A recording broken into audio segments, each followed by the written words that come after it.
So Plato would, and again, facts would be known by the senses, and then truths would be known by the mind. So there's a distinction. I don't know. That makes me uncomfortable. Well, I dropped out of college, so I mean, and I didn't study. And Facts are known by the senses. In other words, the factoscope, right, that we have, right, to distinguish what is real. So by your own lens, but you could have different truth. So truths are going to be known by the mind. But see, here's the thing, though, right? With our factoscope that we have as humans, okay, we know that the brain is reducing the factual sensory information that we have to work with. We know this scientifically.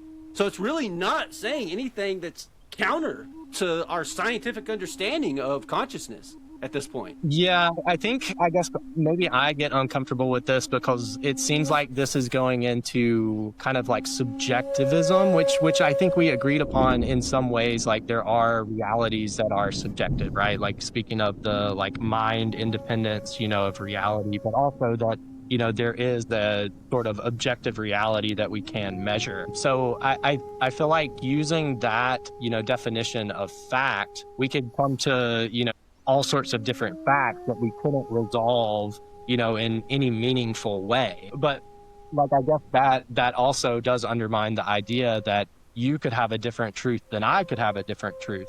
So I think it's almost like nuanced in the sense of like context, right?